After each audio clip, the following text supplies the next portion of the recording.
헤롯 왕이 끊임없이 유대인들에게 환심을 사고 그들로부터 지지를 받기 위한 정치적인 계략을 세웠습니다. 유대인들이 눈에 가시처럼 여기고 유대인들이 마음 편치 않게 생각하는 기독교인들에 관해서 해야 할 생각을 갖게 되었고, 야고보를 죽이게 된 일들이 자기의 계략에 적중하고 있다고 생각하게 되었습니다. 마침내 야고보를 칼로 죽이고 나서 그렇게 사람들이 또 주목하는 베드로도 죽이기 위해 그를 잡았습니다. 그때는 무교절 기간인데 유월절을 지키고 또 무교절 기간을 갖게 되는 그들의 기간이 끝날 때까지 옥에 가둬뒀다가 모든 절기가 끝나고 난 다음 그를 끄집어내서 죽일 생각을 하게 됐습니다. 그러고는 옥에 가뒀던 형편이 군인 4씩 4패에 맡겨 지키게 하고, 또 유월절 후에 백성 앞에 끌어내고자 철저히 감시 아래 지키고 있었습니다. 약 4사람은 3시간씩 자기 임무를 눈을 부릅뜨고 사명을 하고 감당하고, 또 4명에게 또 여러분 임무를 맡겨 여러분 4명이 한 팀이 돼서 4팀이 마련되어 가지고 끊임없이 밤새도록 그를 지키고 있었습니다. 드디어 이제 시간이 지나서 베드로를 끄집어내고 그를 죽이게 되는 전날 밤에 일이 일어났습니다. 이런 지경에 하나님의 사람들은, 교인들은 기도하고 있었죠. 6절에 헤롯이 잡아내려고 하는 그 전날 밤에 베드로가 두 군인 틈에서 두 쇠사슬에 매여 누워 자고 있습니다. 두 팔에 쇠사슬은 묶여져 있었고, 그 다음날 자기가 마지막 죽임을 당한다는 사실을 모르지 않는 베드로는 무슨 일인지 우리가 쉽게 이해하지 않는 그 밤에 그는 쇠사슬에 매여 편하게 잠을 잤습니다. 하나님의 사람이 내일 겪게 될 일들을 생각하며 그 전날 밤에는 과연 어떤 모습으로 그 밤을 보내야 될까요? 어찌 보면 엎드려 기도하면서 그 밤을 보내고 그 다음날 그 끔찍한 어려운 일들을 마침내 맞이하게 됐다. 이게 더 멋진 모습처럼 우리는 생각이 되잖아요. 근데 그는 편한 단잠을 잤어요. 아니, 이게 편하게 자라고 해서 잘 수 있는 일이겠습니까? 그런데도 얼마나 편하게 잤는지 옆구리를 3개 쳐야 마침내 일어날 수 있을 만큼의 깊은 숙면을 취하게 된 거예요. 그렇게 편하게 잠을 자고 있는 그에게 하나님이 보낸 천사가 그를 옆구리를 쳐 급히 일어나게 하고, 그 쇠사슬은 저절로 벗겨지게 되었고, 그리고 띠를 띠고 신을 신고 마침내 겉옷을 입고 따라오라고 그래요. 그리고 그는 밖에 나왔는데 이미 옆에는 두 군인이 지키고 있잖아요. 또 밖에도 2사람이 지키고 있고 쇠문이 그의 앞길을 가로막습니다. 그런데도 희한하게 첫째와 둘째 파수를 지나 시내로 통한 쇠문에 이르게 되는데 문도 저절로 열렸어요. 문도 저절로 열려 묶여둔 쇠사슬은 저절로 벗겨져 마침내 지켜 서 있는 사람들은 보면서도 전혀 의식하지 못해.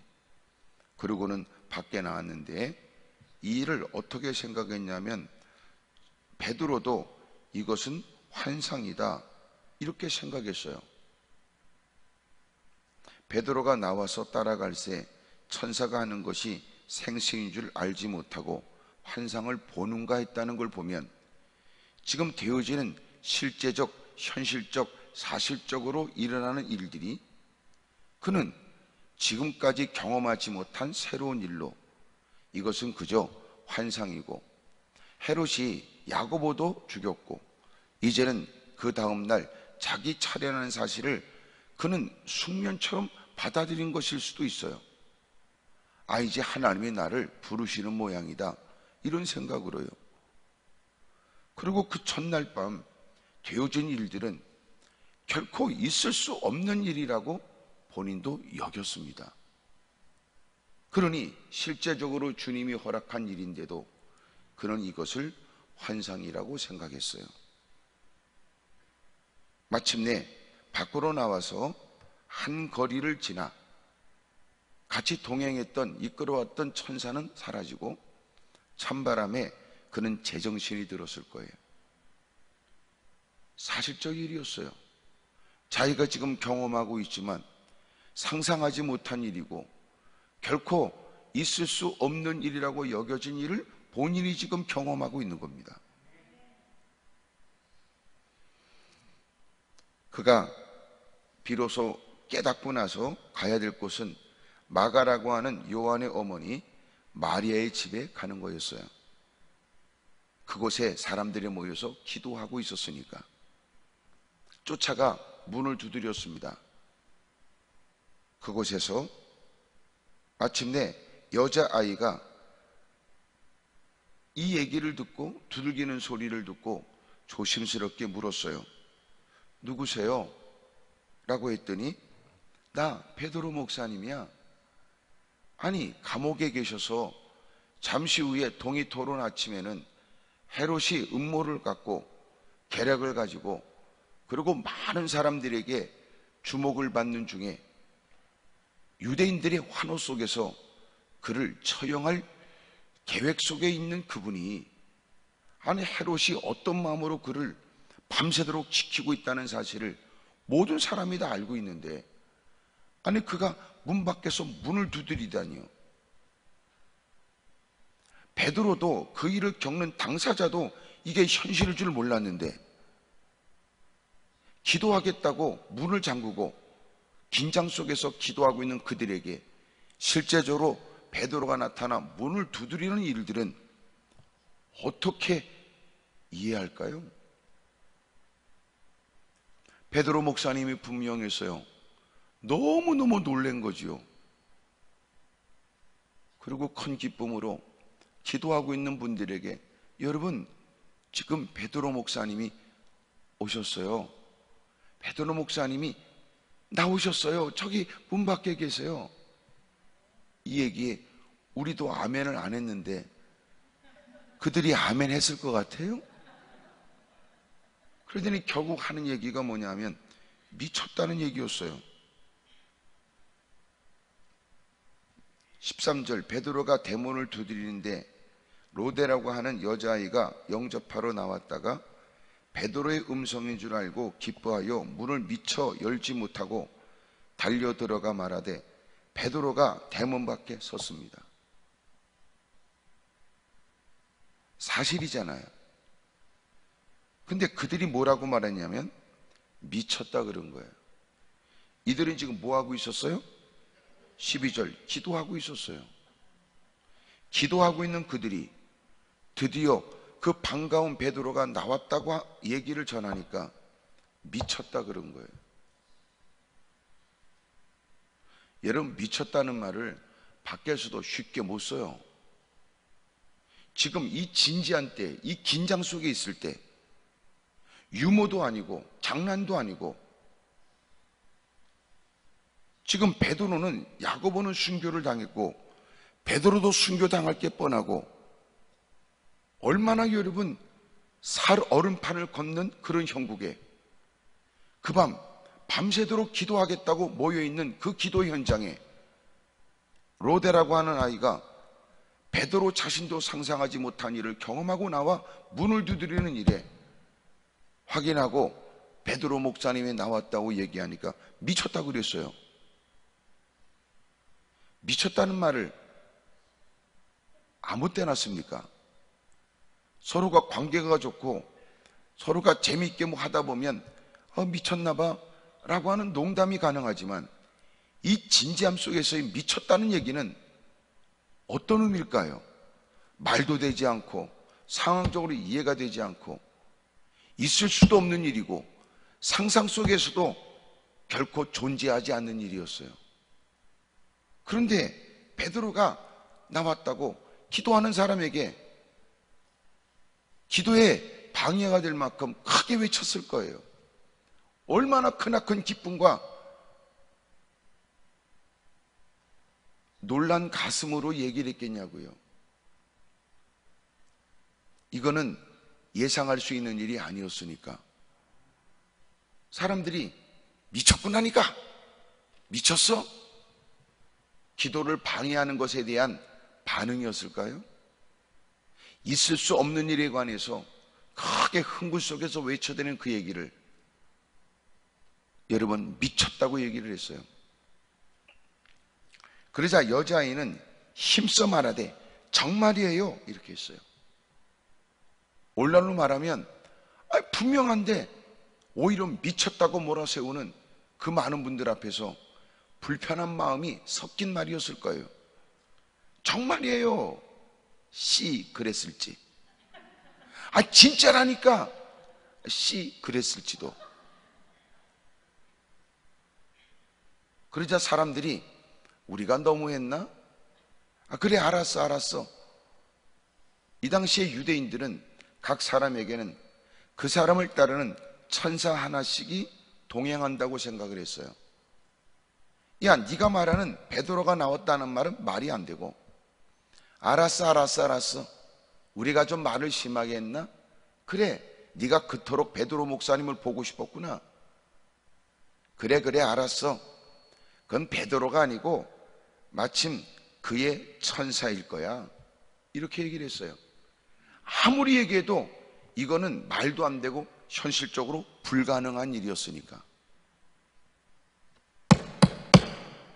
베드로가 문 두드리기를 그치지 않아요. 드디어 문을 열었습니다. 베드로가 거기 와 있는 거예요. 진짜 베드로가 거기 있었다니까.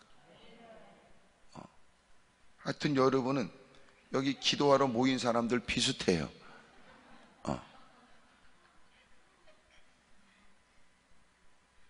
얼마나 놀랬는지 말이에요. 베드로를 보고 놀랬습니다. 베드로가 그들에게 손짓해서 조용히 하세요. 그리고 주께서 자기를 이끌어 옥에서 나오게 한 일을 간단하게 얘기했어요. 왜냐하면 지체하면 또 위험에 처할 수 있고, 또 자기가 여기 있다는 사실은 같이 기도하고 있는 그들에게도 크나큰 위험의 일이 될 수 있기 때문입니다. 그래서 그가 야고보와 형제들에게 이 말을 전하라 하고 떠나 다른 곳으로 가게 되었습니다. 날이 새었습니다. 군사들이 베드로가 어떻게 되었는지 알지 못했습니다. 그리고 그 상황 앞에 얼마나 놀라고 소동이 일어났냐고요. 헤롯이 신문을 했습니다. 너희들이 그를 내보낸 거 아니냐? 왜 헤롯이 이렇게 단단하게 지키라고 했었냐면, 이미도 야고보를 죽여 베드로를 어떻게 해보겠다고 붙잡긴 했으나 사도행전 5장에 보면 옥에 갇혔던 베드로가 다른 사도들과 함께 마침내 옥에서 나오는 일이 있었거든요. 그런 일이 언제 있었냐라고 그렇게 나를 쳐다보는 분들을 위해서 사도행전 5장에 17절 대제사장과 그와 함께 있는 사람 즉 사두개인 당파가 다 마음의 시기가 가득하여 일어나서 사도들을 잡아다가 옥에 가두었더니 주의 사자가 밤에 옥문을 열고 끌어내어 이르되 너희들은 가서 성전에 서서 이 생명의 말씀을 다 백성에게 전하라고 했던 거예요. 여러분, 그러니 지난날도 옥에서 끄집어 내셨던 하나님이 오늘은 상황은 좀 달라졌지만 여러분, 하나님이 끄집어내신 거예요. 그러나 그 상황이 달라진 것은 헤롯은 그런 전례가 있었기 때문에 네 사람을 네 조로 나눠서 네 조를 만들어 여러분 3시간씩 눈을 부릅뜨고 지키게 했던 겁니다. 그것도 손에 쇠사슬을 채워서 말이죠.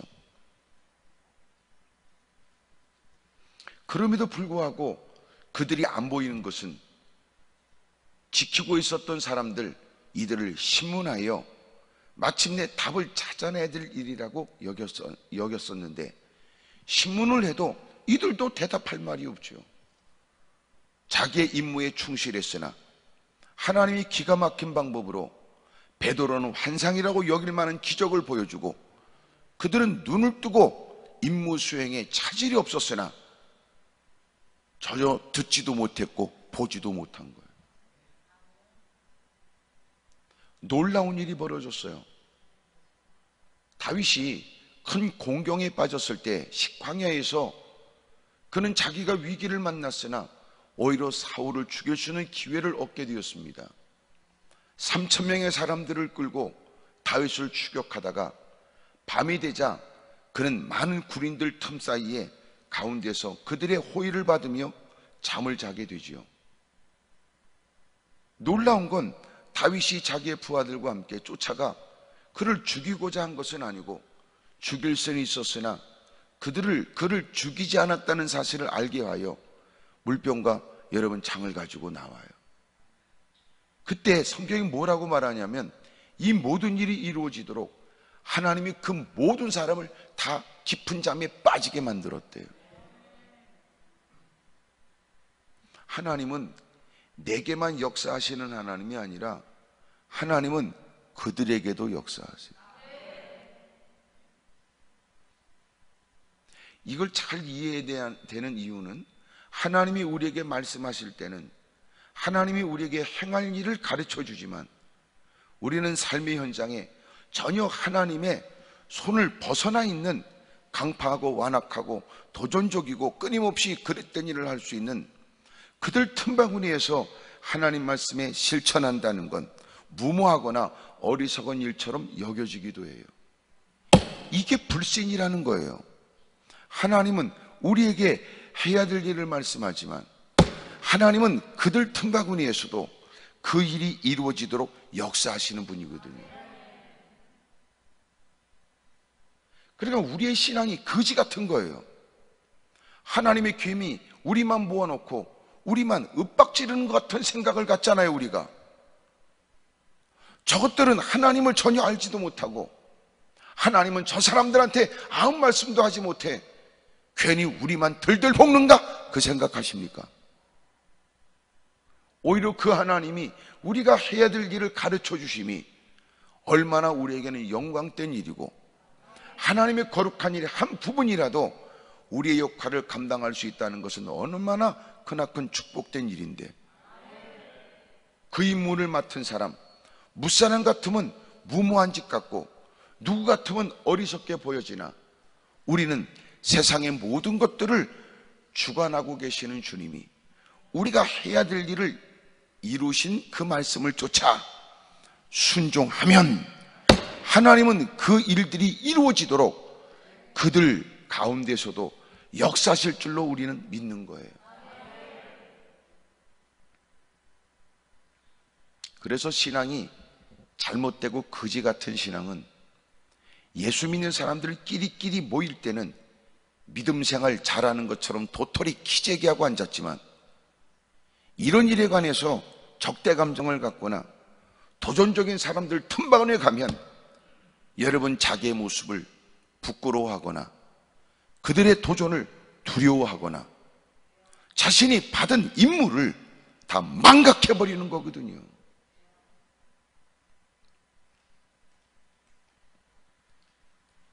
하나님은 우리에게만 만만한 분이 아니에요.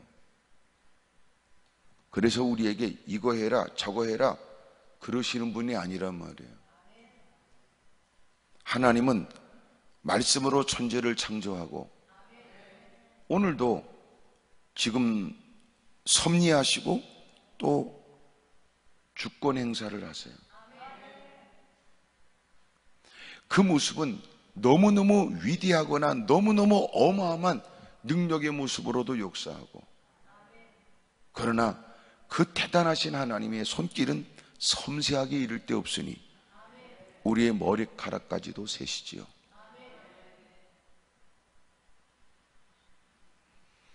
우리의 심장 피부도 모르시는 것이 없고 여러분 우리가 마음에 품은 것도 모르지 않는 주님은 마침내 우리가 해야 될 일을 이루어 주실 때, 말씀하실 때, 일러 주실 때 익숙하지 않은 일인지라 두려움이 엄습하기도 하고, 때로는 지금까지의 사례와 경험을 갖고 말씀을 이해하면 어찌 그 일이 가당키나 할까, 이런 생각도 들어요. 그럼에도 불구하고 하나님은 하나님의 말씀대로 행하는 그의 행보를 동행하시고 그의 일마다 때마다 하나님이 함께하여 도와준단 말이에요.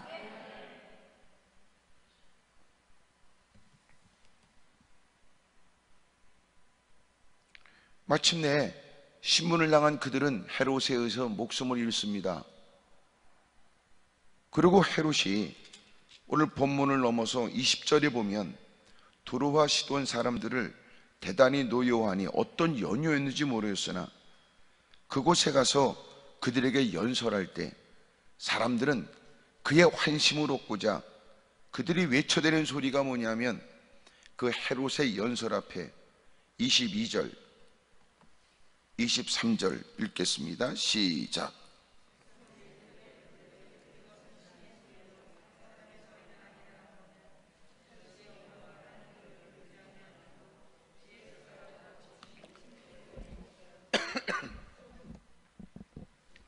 그들이 어떻게든지 헤롯의 눈길을 끌고 환심을 얻고자 그 연설에 그들이 소리를 높여, 그러고는 이건 신의 소리요 사람의 소리가 아니라고 아첨하게 된다고요. 헤롯이 그 일에 뿌듯한 마음에 마땅히 영광은 하나님께 돌려야 됨에도 불구하고 그가 스스로 자화자찬에 착각에 교만과 오만함에 거들먹거리는 모습에 주의 사자가 고쳐 벌레에 물려 벌레에 먹혀 죽도록 만들었어요. 웃기지요? 그는 죽이려고 했던 베드로는 살아났고 그는 벌레에 죽어버려요. 막강한 권력으로 어찌할 수 있다고 생각했던 헤롯이 그 하찮은 벌레에 먹혀 죽어버린다고요.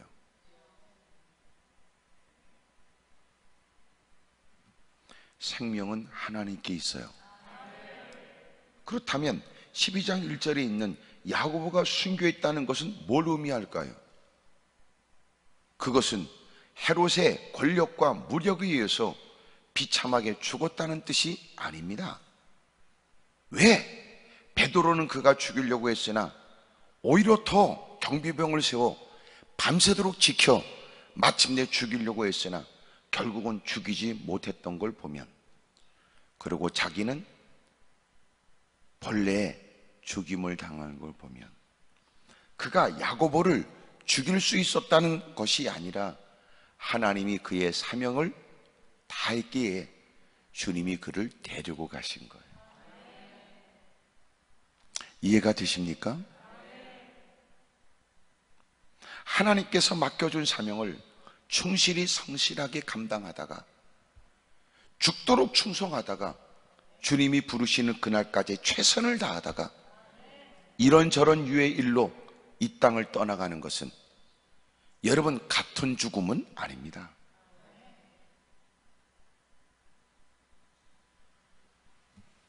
저와 여러분도 사명을 잘 감당하다가 주님 부르시는 그날 기다렸다는 듯 후회함이 없이 살았다는 모습으로 남은 이들에게 너희들도 충성을 다하여 우리 모두가 주님 안에서 아름다운 모습으로 만나자고 얘기하고 이 땅을 떠날 수 있게 되기를 축복합니다.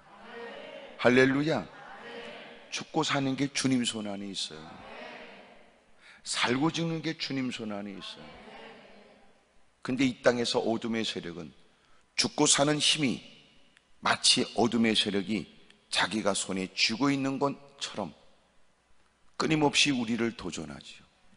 마스크를 쓰셔야 돼요. 불편하지만 네. 저도 오늘까지 교회 가서 부흥회를 하고 왔어요.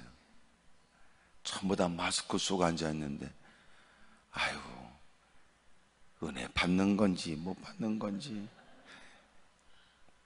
네? 그리고 이게 적어도 부흥회라 그러면 그 전에 예배와 또 다른 형식뿐만 아니라 그 예배와 또 달리 여유 있는 시간으로 모여서 집회를 하는 건데, 이게 다 마스크를 쓰고 있으니까 시간에 의식을 해야 되고 불편하지 않을까 이 생각해야 되고, 연세도 드신 분들은 어떨까 이런 또 걱정도 해야 되고, 또 마스크를 또 벗으면 또 언제 쓸까 지켜보다가 이래야 되니까 말이에요. 신경 쓸 일이 너무 많아요. 야, 이게 쉬운 일이 아니구나 이 생각이 들어요. 이제 별걸 다 간섭해야 되니까 이렇게 얘기하는 건, 이렇게 와준 여러분이 고맙긴 하지만 그러나 서로가 원치 않게 민폐가 되지 않기를 바라고, 또 남다른 불편함을 무릅쓴 여러분들이 다 보람된 시간이 되었으면 좋겠다는 거예요. 참석하지 않은 사람에 비하여 여러분 큰 성과가 있는 시간이 되고, 그 어느 곳에서 예배 드릴 수 있고 그 어느 곳도 기도하면 기도의 현장이 될 수 있지만, 그러나 이렇게 먼 거리 마다하지 않고 다가와 무릎을 꿇고 불편함을 무릅쓰고 애쓰는 여러분들은 더욱 각별한 은혜가 있기를 원한다는 뜻이에요. 마침내 여러분, 하나님께서는 죽을 자는 죽게 하고 살 자는 살게 하고 자기할 자는 자기 했으니, 순교는 끝이라는 개념이 아니라 다시 일어난다는, 잔다는 개념으로 말씀드린 거예요.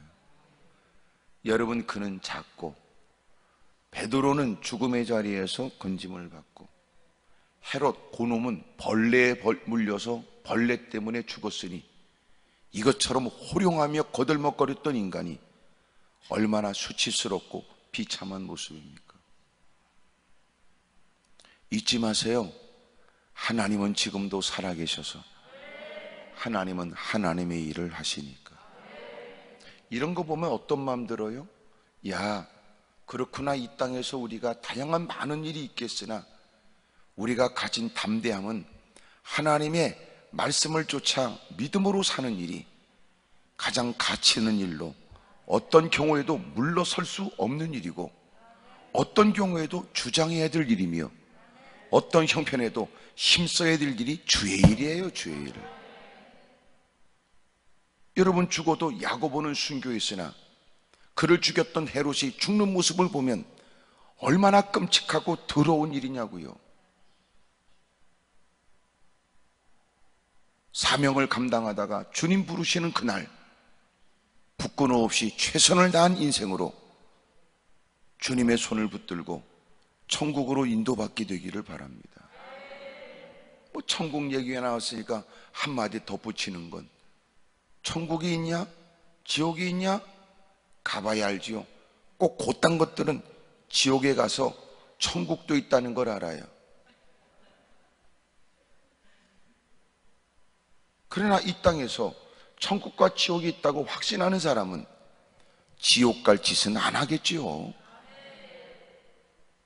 가봐야 한다는 것들은 지옥 갈 짓만 하다가 마침내 지옥에 기어들어가 영원히 고통 속에서 손끝에 물 한 방울 찍어 혀끝에 대달라는 것이 간절한 소원이 되어지는 그 지옥에서 천국을 보게 된다고요.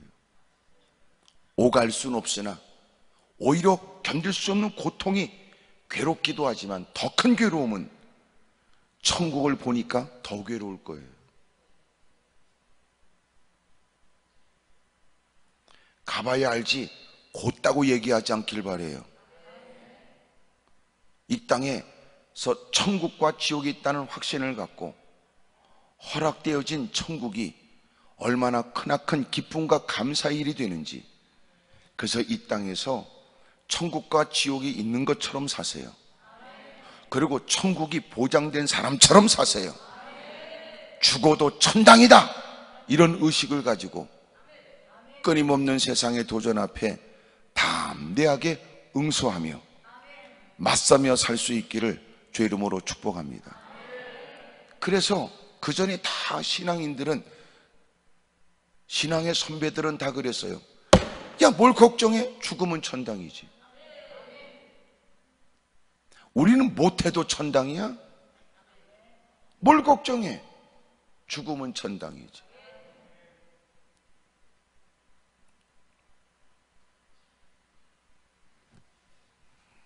생명은 하나님의 손에 있다고요. 어둠의 세력이 끊임없이 우리에게 위협하는 게 뭔가 보세요. 뭘 위협해요? 결국은 위협의 끝은 죽음에 대한 거예요. 그렇게 헌금하라고 해도 악착같이 안 냈던 인간이 강도가 나타나면 비밀번호 다 알려줘요. 받은 바 은혜는 크다고 예배 자리에선 부들부들 떨고 찬송했던 사람이 마땅히 받은 바 은혜를 따라 헌신해야 될 자기의 의무는 소홀히 여기며 헌신과 충성의 일들을 마땅히 할 일을 가르쳐주면 심통난 인생처럼 그러다가 뭔 일이 생기면 기꺼이 별짓도 다 한다고요. 천국과 지옥이 있는 것처럼 사세요. 그리고 당신이 이미도 천국은 보장된 인생인 것처럼 사세요. 이 땅에 아무리 어려워도 그의 얼굴이 밝은 것은 결국은 그래도 천국이 있으니까. 그거 아니에요?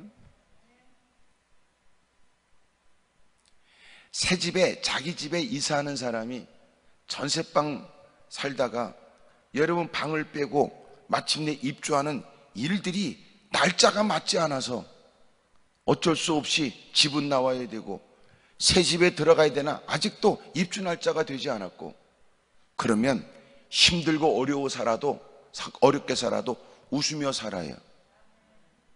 왜냐하면 이 고생은 이것이 끝이 아니라 오히려 이것은 새로운 시작이 되어서 더 좋은 새 집에 들어가기 위해 잠깐 어려움을 겪는 거니까. 그의 얼굴이 밝은 것은 지금 힘들고 어렵게 짧은 시간을 보내도 그의 얼굴이 밝은 건 곧 새 집에 가니까. 내 집에, 새 집에 가니까. 여러분 천국에 대한 확신이 그런 거 아니에요? 이 땅에서 죽도록 충성하세요. 맡겨진 사명 사력을 다하세요. 그리고 주님은 임무가 끝나면 우리를 데려가세요. 어디로? 너 수고했어, 너 애썼어. 그리고 데려가신다. 그때가 언젠지 모르지만 주님이 우리를 부르실 그날까지 죽도록 충성하다가 주님 은혜 안에 안식할 수 있기를 주 이름으로 축복합니다. 크게 아멘 하십시다. 그래서 앞섰던 믿음의 사람들의 그 담대함은 천국에 대한 확신이에요. 이 땅에 공중권세 잡은 어둠의 세력이 끊임없이 죽음으로 우리를 위협할 때도 흔들리지 않았던 겁니다. 야, 살고 죽는 것은 주님 손 안에 있고 설령 내가 이 땅에 죽는다 할지라도 나는 천국이 있어. 이런 사람을 히브리서 11장에는 세상이 감당할 수 없는 사람이라고 말하는, 어떤 위협으로도 흔들림이 없는 신앙 고백이 있고 어떤 환경을 통한 도전 앞에서도 요동함이 없는 견고한 믿음이 있으니까 말입니다. 오늘 저와 여러분도 그런 신앙의 자세와 태도가 생활이 있기를 주 이름으로 축복합니다. 할렐루야. 오늘 이렇게 예배를 드린다고 해서 무사람들이 부러워할 만한, 무사람이 이목을 끌 만한 좋은 일이 없을 수도 있어요. 그들이 되는 데 비하여 또 그들과 비교될 때는 좀 안 되는 듯해도 전혀 우리는 이런 일에 흔들려 신앙이 갈등하지 않는다는 거예요. 하나님이 나를 사랑하여 죄 많은 나를 건져내 주시고 천국을 이미도 나에게 보증해 주셨으니 뭘 걱정해요? 뭘 걱정? 아이고 그래 너는 그래도 뭘 가졌다고 하는데 그래 너는 그거라도 가져야지, 이 생각 안 들겠어요? 그래 너 가져 괜찮아. 혹시나 그들이 우리를 겪는 줄 알아요. 나보다 더 많이 가진 자신의 모습을 좀 드러내고 싶거나 부러워하는 그 모습을 보고 싶어 하거나 은근히 그것 때문에 내가 마음이 불편하는 것을 즐겨 할 수 있을 때 그들이 당황스러운 것은 전혀 우리가 그런 일에 시기하거나 그런 일에 괴로워하지 않는 거예요. 우리는 오히려 그것이 다인 것처럼 마음 빼앗겨 살아가는 사람을 측은히 여길 수 있겠지요. 그래 너는 그거라도 가져. 너는 그거라도 그냥 누리는 게 좋을지도 모르지. 왜? 우리에게는 천국이 있습니다. 이 땅에서 좋은 의사와 인맥이 있거나 자기 자식이 유명한 의사라고 하는 것은 이제는 어떤 병에 걸려도 괜찮을 것 같은 착각에 빠지지만 현대의학으로도 알지 못하는 질병이 얼마나 많은지 모른대요.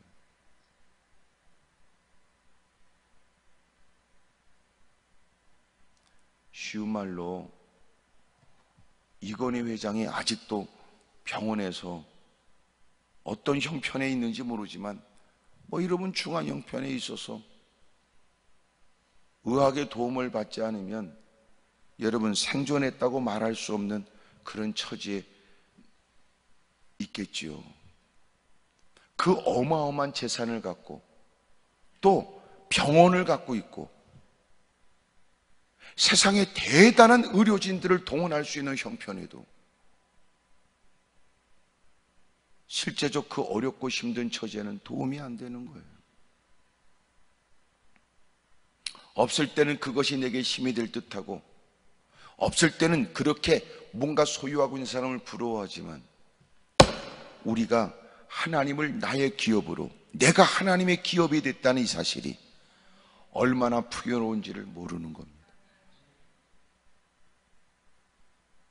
그래서 늘 말씀 안에 자기를 살피는 것이 내가 실제적으로 그 문제를 해결하기 위한 힘, 재산, 여건의 일들이 필요하다고 생각했던 우리가 은혜 안에서 나를 깨닫게 되면 내가 얼마나 풍성한 존재인지를 알게 되잖아요. 예배를 참석한 그가 하나님을 뵙고 나오는 그는 달라지지 않은 환경에서 한숨을 쉬다가 하나님 전에 무릎을 꿇고 어깨를 들먹거리며 눈물을 찍어냈던 그는 하나님을 뵙고 나오자 달라지지 않은 환경 속에서도 그는 달라져 환한 미소가 있고 입술에 찬송이 있다. 그것이 예배가 주는 신비스러움 아니에요?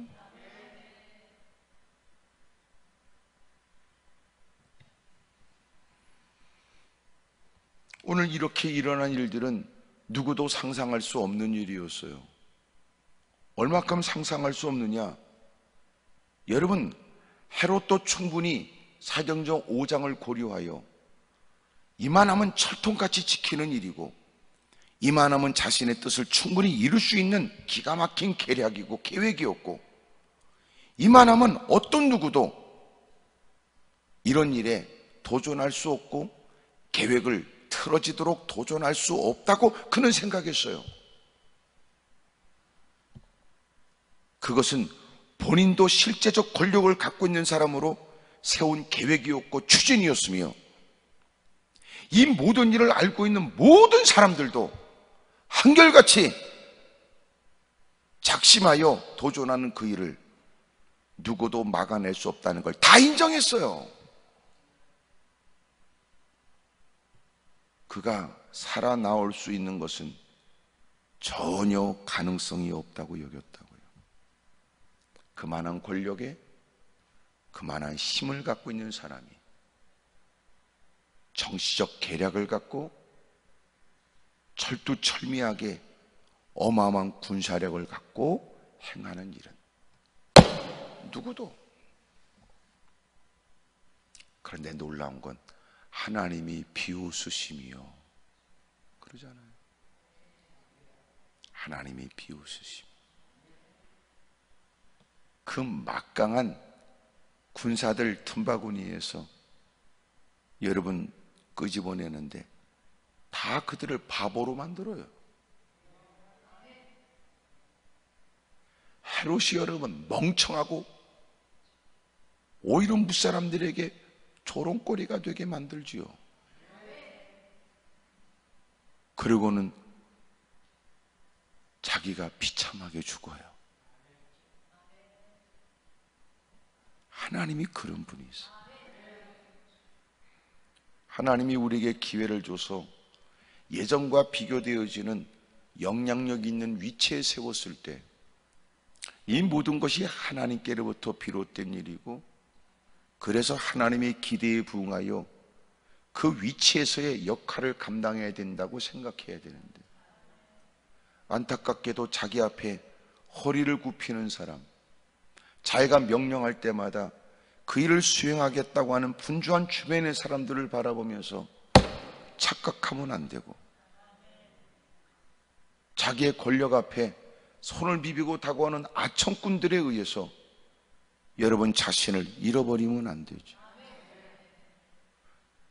그리스도인들에게도 그 위치와 권력이 불필요하다는 뜻이 아니라 우리는 그 자리를 때로는 꿈꾸고 기대는 하는 것은 더 높은 자리에서 더 크게 복음을 외치기 위한 것이고, 또 새롭게 만날 수 있는 새로운 기회에 새로운 사람들에게 주님을 알릴 생각이고, 좀 더 좋은 여건에서 피폐하고 힘들어하는 그들을 상처를 싸매어주며 실제적 필요를 공급해가며 갖고 있는 권한과 위치에서 더 새롭게 마음만 먹으면 만날 수 있는 많은 사람들에게 그리스도의 사랑을 전하기 위한 거예요. 예수님을 따르는 제자들도 예수님을 통하여 권력과 그리고 어마어마한 높은 위치의 자리를 꿈꿨습니다.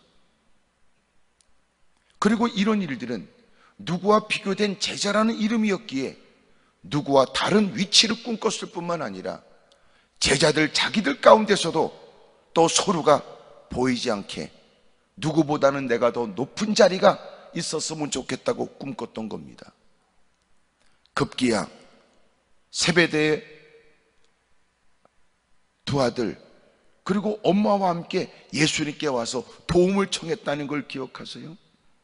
예수님이 이 땅에 많은 사람이 다 임금 삼으려고 하는 것처럼 이 땅에도 권력과 힘을 갖게 되어져 높은 자리에 올라가게 되었을 때 한 아들이 왼쪽에 한 아들이 오른쪽에 가장 중요한 자리에 세워달라고 치맛바람이 일으켰다고요. 주님 말씀하시기를 내가 이 땅에 온 것은 섬김을 받으려 하는 게 아니야, 섬기러 왔지. 너희도 피차 대접을 받고자 하는 대로 먼저 대접하거라. 사랑하는 여러분, 하나님은 지금도 무소불위의 어마어마한 힘을 갖고 계신 전능하신 하나님이세요. 하나님의 뜻을 받드는 이들을 방관한 적이 없고, 주님을 사랑하여 주님을 기쁘시게 하고자 애쓰는 그의 모든 일들을 하나님이 함께하여 책임져 주신다고요. 크게 아멘 하십시다. 때로는 주님은 이 땅보다 더 좋은 곳에 약속된 곳으로 데려가시기도 해요. 때로는 주님은 약속된 곳은 있으나 이 땅에서 그에게 더 많은 임무를 맡겨 이 땅에서 해야 될 일이 있다는 사실을 알게 하시고 그 일을 감당할 힘을 주시고 그 일이 이루어지도록 기가 막힌 방법으로 도와주신단 말이에요.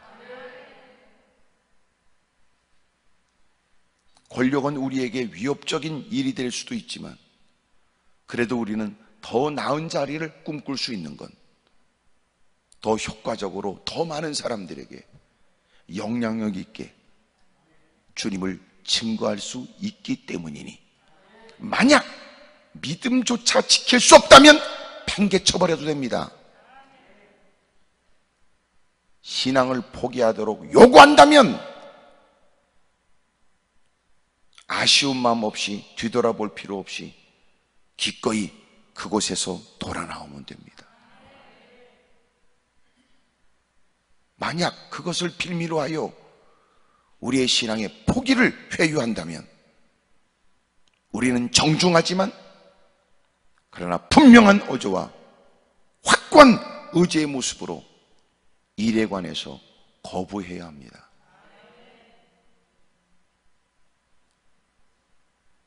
권력도 상상하지 못한 힘을 갖고 계신 하나님이셨어요. 아멘입니까? 더 놀라운 건 베드로도 지금까지 숱한 하나님의 은혜를 경험했는데 베드로도 상상하지 못한 놀라운 역사였어요. 아니, 그토록 병든 자, 고통 가운데 있는 사람, 때로는 죽음 속에 있는 사람들이 주님에 의해서 일어나는 것과 자신 역시 주님의 이름으로 일으킨 놀라운 일들을 경험했잖아요. 잘 들어보세요. 주님과 함께 하면서 주님이 행하신 일을 보았습니다. 더 놀라운 것은 자신은 주님의 이름으로 놀라운 이적과 기적을 행하기도 했으니 숱한 일들을 경험한 입장에도 자신이 겪고 있는 일이 환상이라고 느껴질 만큼 있을 수 없는 일을 경험한 거예요. 하나님은 우리의 지난 과거보다 더 위대하세요. 세상의 끝발잇꽃이 있는 권력자들이 갖고 있는 것을 힘을 비웃으시는 하나님. 지금까지 숱한 이적과 기적을 경험했어도 그 경험으로 예상할 수 없는 일들을 이루시는 하나님. 그 하나님이 우리의 하나님이에요. 나의 하나님이시오. 더 놀라운 건 베드로를 위해서 모여 기도하는, 열심으로 기도하는 하나님이 우리에게 주신 바 은혜가 하나님의 자녀가 되는 권세와 함께 또 하나는 어느 곳에 가든지 주의 이름을 부르면 주님이 응답해 주신다는 거예요. 요새 여러분 아이들에게도 어딜 보낼 때에 다 이런저런 일을 구체적으로 위험일까지 걱정해 가면서 다 조치에 관해서 알려주고 그러면서 마지막 당부가 뭐예요? 이거 핸드폰 꼭 켜놔라. 핸드폰 잃어버리지 말아라. 무슨 일이 있으면 연락해라. 그거 아니에요? 근데 놀라운 건 핸드폰도 배터리가 떨어지고 놀라운 건 통화가 잘 안 되는 데도 있고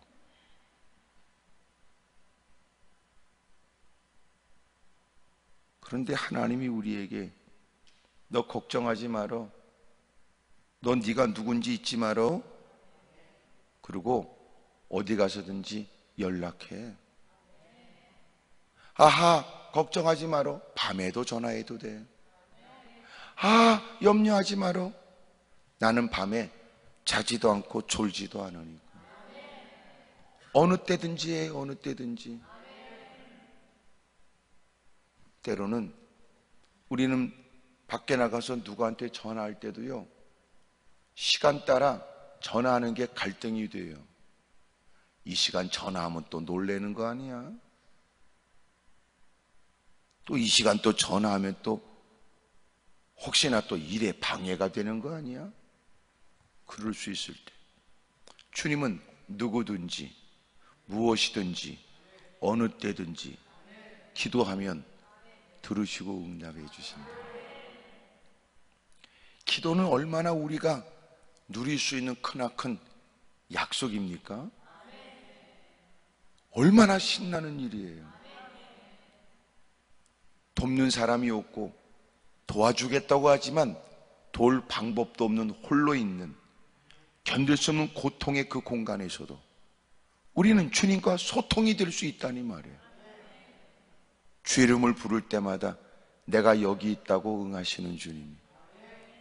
다급한 일들에 관해 주님께 도움을 청할 때마다 긴급하게 그 위기와 어려움을 헤쳐나갈 기가 막힌 지혜도 주시는 주님. 아무런 답을 안 하시는 것 같아도 시간이 지나 하나님이 기가 막힌 방법으로 낯선 사람들을 통한 하나님의 일들을 보게 하시는 하나님. 하나님이 그런 하나님이세요. 이런 걸 보면 우리는 없어도 없는 건 아니지. 기도하면 주님이 공급한다고 그래요. 우리는 안 돼도 안 되는 건 아니지요. 기도하면 주님이 기가 막힌 기이한 일들을 지금도 허용하시고, 하나님은 그 대단한 사람을 가장 무능하고 조롱하시듯 하나님은 헤롯을 처리하시는 하나님. 하나님은 베드로마저도 숱한 경험과 이적을 주님과 동행하면서 경험했고, 주님이 승천하시고 난 다음 예수님의 이름으로 이적과 기적을 경험했으나 지금 겪고 있는 일들은 여러분 꿈이라고 환상이라고 여길 만큼 일들을 새롭게 경험한 거예요. 더더군다나 엎드려 기도하는 사람은 열심히 기도하며 하나님의 일들을 기대하며 부르짖는 현장에서조차 베드로가 왔을 때는 베드로가 나올 리가 없다고 확신했던 그들, 베드로가 나올 수도 없다고 확신했던 그들, 급기야 베드로가 나와서 문을 두드리고 로데는 그 소식을 듣고 베드로 목사님이 나왔다고 외치자 급기야고 미쳤다고 꾸중하는 그들, 교회 안에서 쓸 수 없는 미쳤다는 말에 마음이 상했던 그 로데라고 하는 여자아이를 보고 겨우 수습하며 하는 얘기가, 그래 그러면 그의 천상가 보다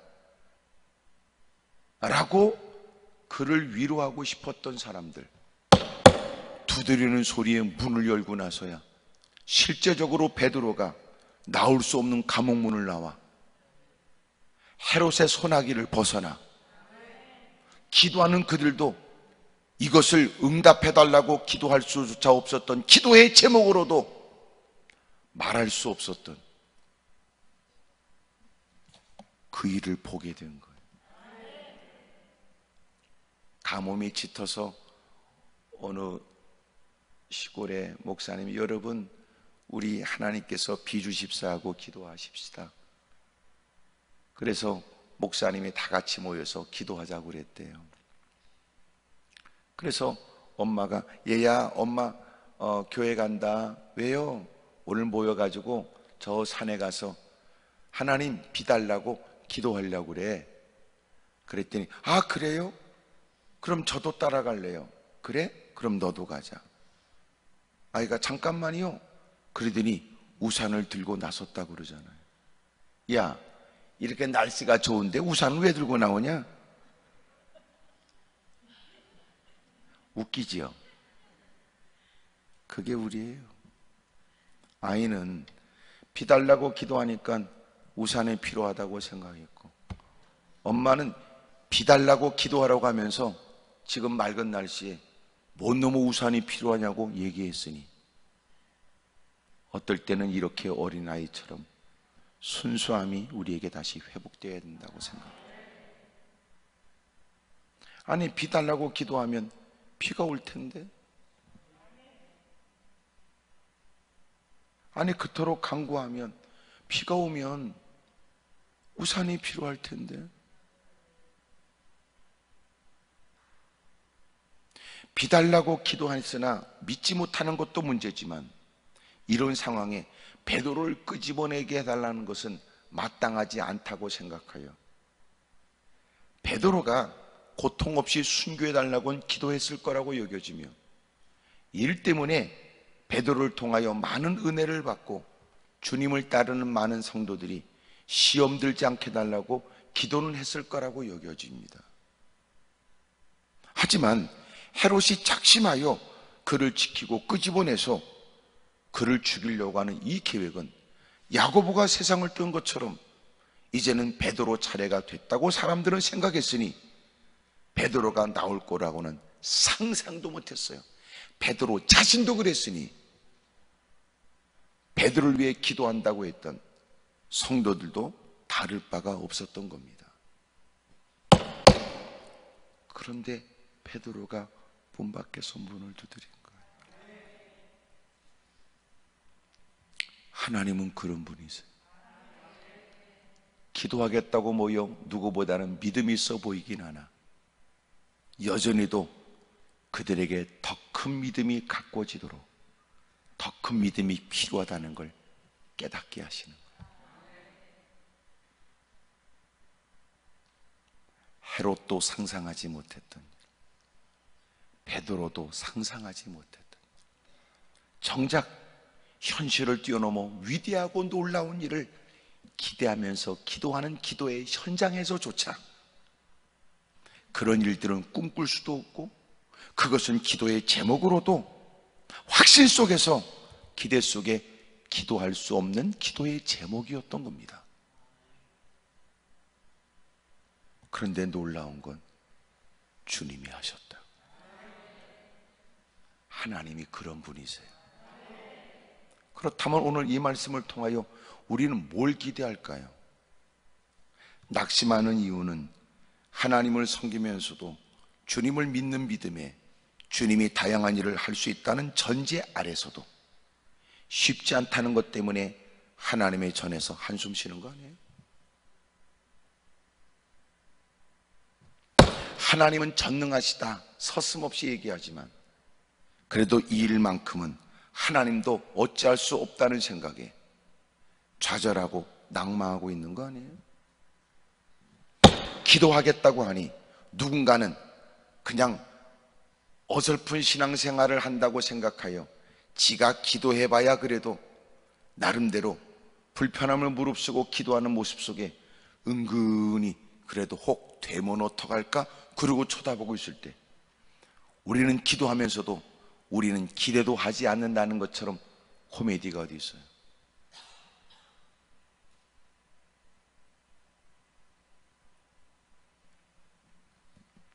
한 번쯤 들어봤을 것 같은 예와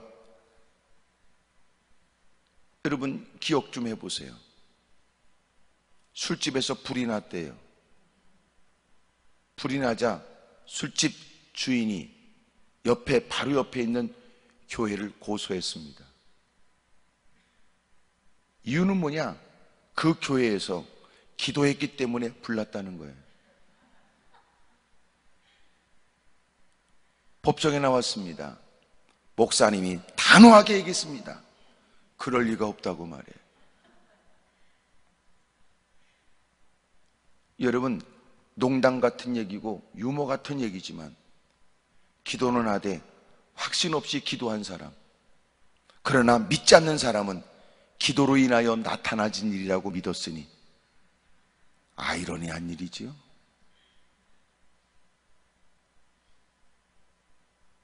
오늘 하나님께서 우리에게 깨닫게 하시는 건 정말 주님을 믿는지에 대한 질문일 거예요. 그리고 그 믿음은 더 성장해야 된다는 거예요. 주님에 대한 생각도 더 커져야 된다는 거예요. 주님의 위대한 역사에 대한 기대도 더 커져야 된다는 뜻일 거예요.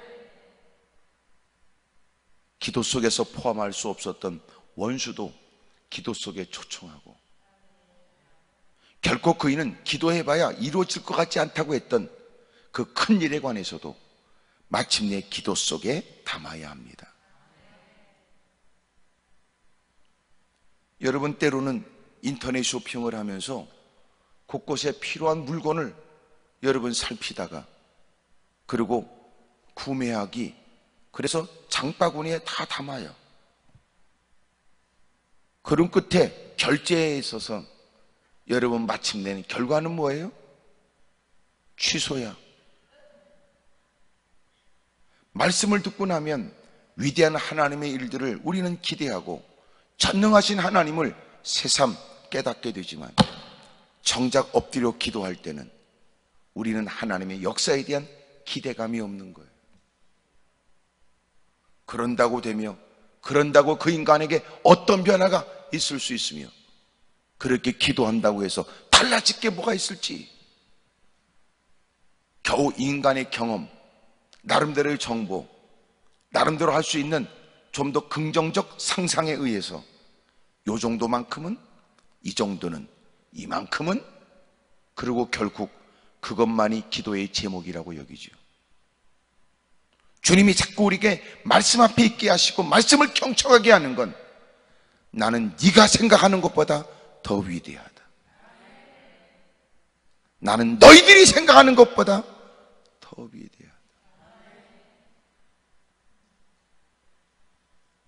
그래서 제가 했던 얘기가, 하나님께서 예수님을 믿거나 믿지 않는 사람도 다 이렇게 마스크를 쓰게 하신 건, 하나님은 우리에게만 말씀하시는 것이 아니라 온 세계를 향하여, 야, 이제 너희들이 할 말 없지?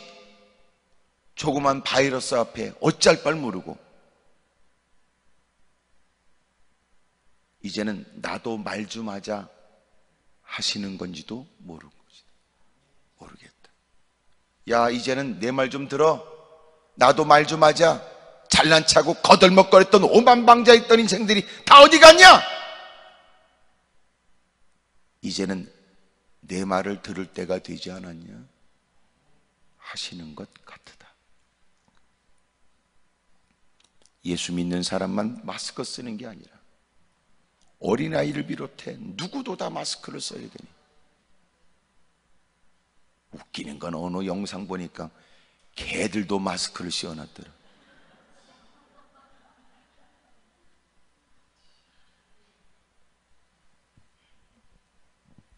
사랑하는 여러분, 자신의 신앙을 점검하시죠.